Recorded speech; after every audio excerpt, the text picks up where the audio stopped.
Hello and welcome to part 40 in my Japanese for Beginners series. In this lesson, we are going to cover how to use でしょう, darou, tabun, kamoshirenai, and tsumori desu to express that you are probably going to do something, maybe something, or you're planning on doing something. This lesson corresponds with pages 234 and 271 of Genki Volume 1 textbook, but don't worry, even if you don't have the textbook, you'll still be able to follow along.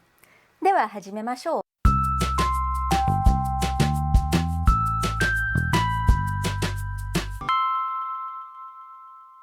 In case you haven't figured out by now, the Japanese language likes to be vague, and I, being of the philosophy that you cannot possibly know anything, really like this sensibility of the Japanese language. So that makes words like deshou, darou, tabun, kamoshirenai, and tsumori very useful. So let us start with kamoshirenai. Kamoshirenai means maybe, and it always comes at the end of a sentence. It is the difference between 明日お父さんが帰る, Dad is coming home tomorrow, and 明日お父さんが帰るかもしれない. Tomorrow, Dad is maybe coming home. So we used かもしれない to follow a verb in that sentence. Now we're going to use it after a noun because it can also come right after a noun. 夢かもしれない. Yume means dream, so maybe it's a dream. And incidentally, that is the title to the ending theme of the second Shigeugi OVA series, Yume kamoshirenai. I'm not going to sing anymore, otherwise I'll get copyright striked. Anyway, it's a cool song. Yume kamoshirenai, maybe it's a dream. And you can also use kamoshirenai after an adjective. あのレストランのピザ、おいしいかも. So yeah, you don't have to have the shirenai part. You can just say kamo. If you're being very casual. And that is, the pizza at that restaurant might be tasty. And incidentally, you can add des at the end of kamoshirenai, or you can conjugate it just with any nai ending, kamoshiremasen. So you have varying politeness level options here. So now on to deshou, darou, and tabun. All of these words mean probably, and we'll start with tabun. So unlike with kamoshirenai, you do not end your sentences with tabun. You can technically, but we're not covering it in this lesson. But usually tabun comes somewhere in the middle of your sentence. And it sounds something like this. セーラージュピターは多分敵と戦っています. So Sailor Jupiter, as for Sailor Jupiter, probably teki is enemy or bad guys. To 戦っています. 戦う is to fight. 戦っている or います is fighting. And then to particle is with. So Sailor Jupiter is probably fighting bad guys right now. And just like with probably in English, you can also use tabun as like an answer to a yes or no question. Like if someone says, 彼はピザ好きですか? I could say tabun, like probably. Now on to deshou and darou. Darou is basically just the casual speech form of deshou. So most of these examples I'm going to talk about are deshou, but just keep in mind deshou and darou, same thing, different levels of politeness.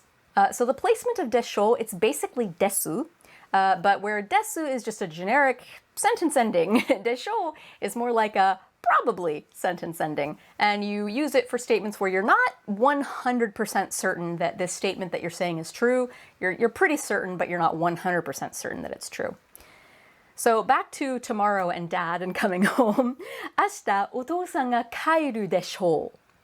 Dad is probably coming home tomorrow. So that is one difference between deshou and desu. You wouldn't be able to say 明日お父さんが帰るです. It's weird to have a verb and then have desu right after it, but with deshou, you can have a verb right before deshou. Just the verb has to be in its plain form. You cannot be 明日お父さんが帰りますでしょう. Like maybe some anime characters that are like very pompous and aristocratic would talk like that just to be caricatures, but normal people don't talk like that.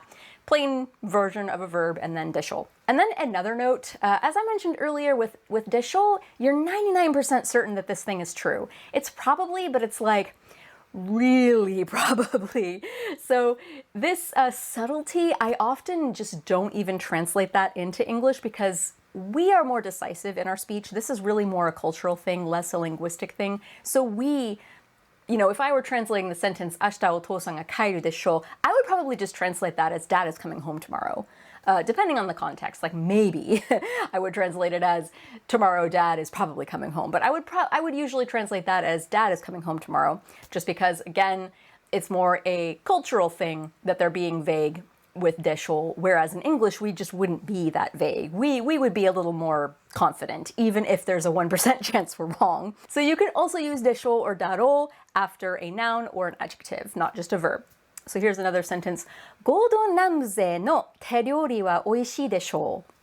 Gordon Ramsay no z 手料理. 手料理 is just like your home cooking, your homemade food. 美味しい delicious でしょう. 99% certain.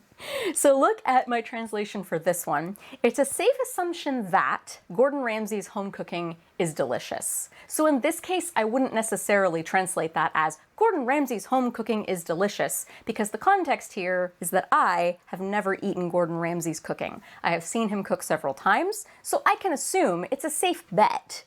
You know, I'm 99% certain that Gordon Ramsay's cooking is delicious. I don't know for sure, though, because I have not personally tried it. So that's why I would use Deshou here, and that's why I'm translating that as it's a safe assumption that Gordon Ramsay's home cooking is delicious. So you can also have a question mark after your Deshou. You can also have ka, like that particle question marker after Deshou. Same thing. But if you end your sentence with Deshou, with that rise in your speech to indicate a question mark, it's isn't it the case that, isn't it? And that's usually used with nouns or adjectives. So like if you're eating a really juicy peach, and I've already had a juicy peach from that farmer at the farmer's market, so I already know that it's delicious peaches, and you're eating that juicy peach, I could say, ne, うまいだろう. Like, see? Isn't that tasty? I'm not saying it's probably tasty. I'm saying, see, isn't that? Or it's tasty, right? And umai means tasty. It's the more colloquial version of it. And then I'm just using darou there because it's the plain casual version of Deshou. And as I said, you can also use Deshou or darou immediately after a noun. 彼女はセーラー戦士でしょう. I assume that she's a sailor soldier. Like maybe I'm looking at a girl in an anime episode, and she's kind of secretive, and she just has that look. It's like, I bet she's a sailor soldier. I bet she's a sailor senshi. 彼女がセーラー戦士でしょう. Like, yeah, I'll bet. But just like with the peach example, if I use the exact same words in that sentence, but end it with a question mark, and that in the voice, 彼女はセーラー戦士でしょう? It's more like, she's a sailor soldier, right? Or, isn't she a sailor soldier? And now on to tsumori, or tsumori des, if you want to be polite.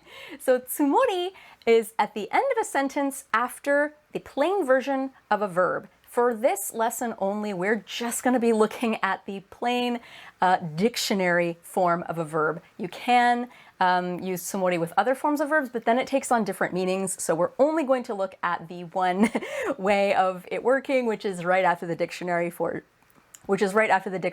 of a verb. So if you add tsumori or tsumori des after the dictionary version of a verb, you're basically saying, I plan on doing that verb. 明日、mangaを買うつもりです. Tomorrow, I plan on buying manga. If I just say, 明日、mangaを買う, it's like, tomorrow I will buy manga. But it's like, I'm planning on it. I don't know if it's gonna happen, but I'm planning on it. 朝6時に起きるつもりです. Tomorrow morning, not necessarily tomorrow morning, just in the morning, 6 o'clock, 起きる, get up, wake up, つもりです. So I plan on getting up at 6 a.m.